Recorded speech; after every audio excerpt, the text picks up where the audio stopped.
Well, good morning and welcome to Wake Up in the Word, a very special edition today on my regular daily devotional that's also going to be used at Richard Wynn Academy as a part of the regular chapel services there. So come and join me and let's look at a passage in Mark chapter number 5, Mark 5.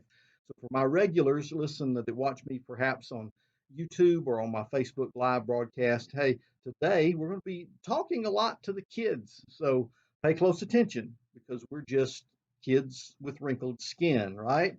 Well, listen, the Bible tells us a story about something that happened with Jesus in Mark chapter 5, beginning in verse 21.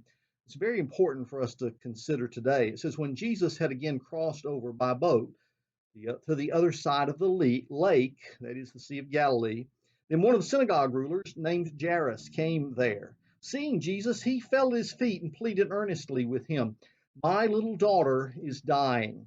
Please come and put your hands on her so that she will be healed and live." So Jesus went with him.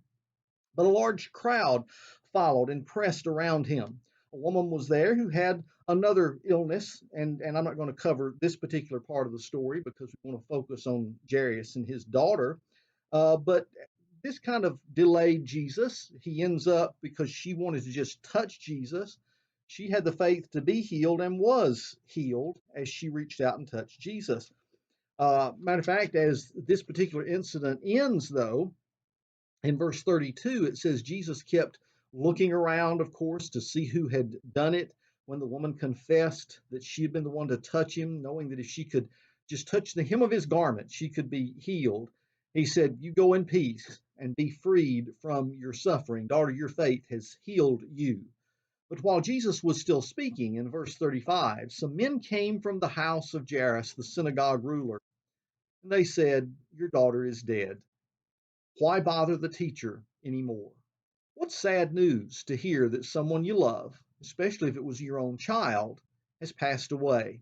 Of course, there was a lot of grief in the crowd at that point, but look what Jesus did. In verse 36, it says, ignoring what they said, Jesus told the synagogue ruler, "Don't be afraid, just believe."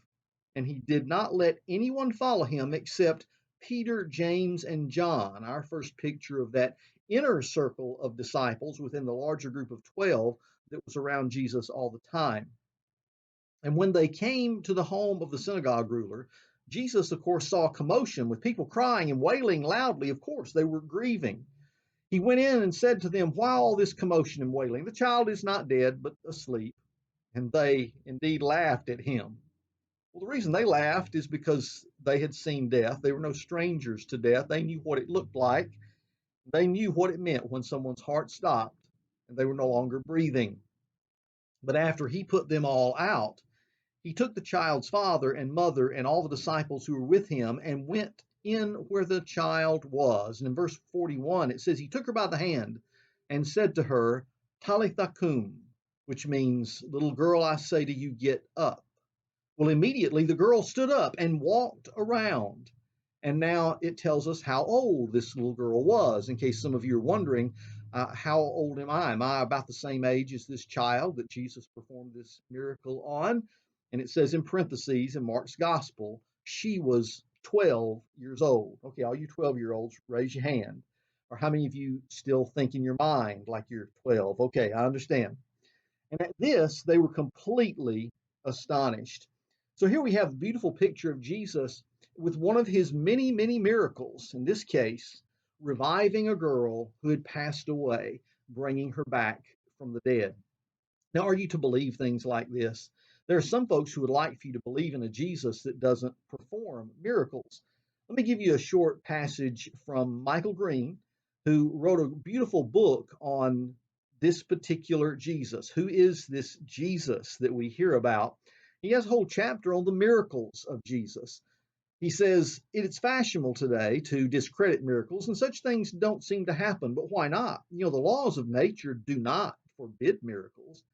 A law of nature is simply the name we give to a series of observed uniformities.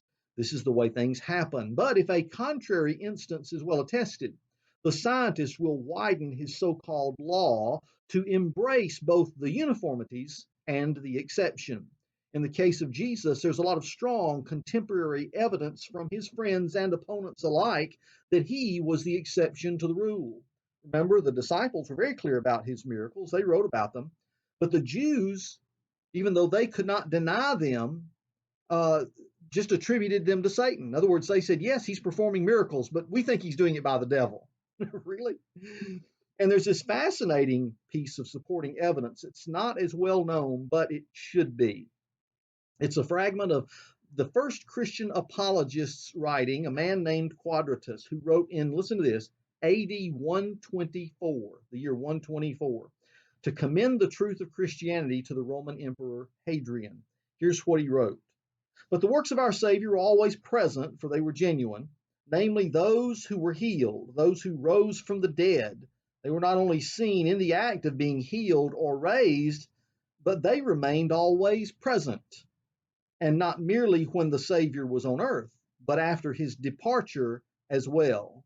They lived on for a considerable time, so much so that some of them have survived to our own day. Now, I want you to think about that in case your math prowess is a little low this morning. Jesus probably raised Jairus' daughter somewhere in the early 30s AD. And at that particular time, if you think about it, if she was 12 years old, this little girl, if she was, and she would have been one of the youngest ones upon which Jesus performed a miracle, if she were still alive in 124 AD, we're looking at a young lady that was probably now in excess of 100 years of age. But apparently God gave some lengthy life and lifestyles to the people who survived his miracles so that they could continue in that generation to tell other people about the marvelous things Jesus had done for them. He goes on to write, isn't it fascinating that the only passage that we have here of Quadratus is dealing with the most improbable aspect of Jesus' life, his miracles.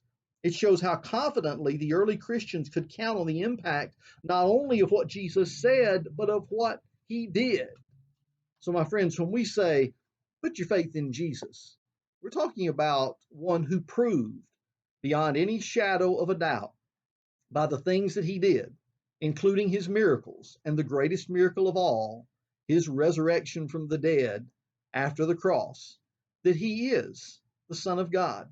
He's one that you can trust in most assuredly, and you can seek him and his help for your salvation and for guidance and direction in all the future paths of your life. He will never fail you, and he will be with you through it all. Thank you for joining me this morning. We'll do this again tomorrow as we wake up in the Word. And students, study hard today. Make your moms and dads proud, and most of all, prepare yourself for the great life God has ahead of you as he wants to prosper and bless you and use you to tell others about Jesus. God bless you.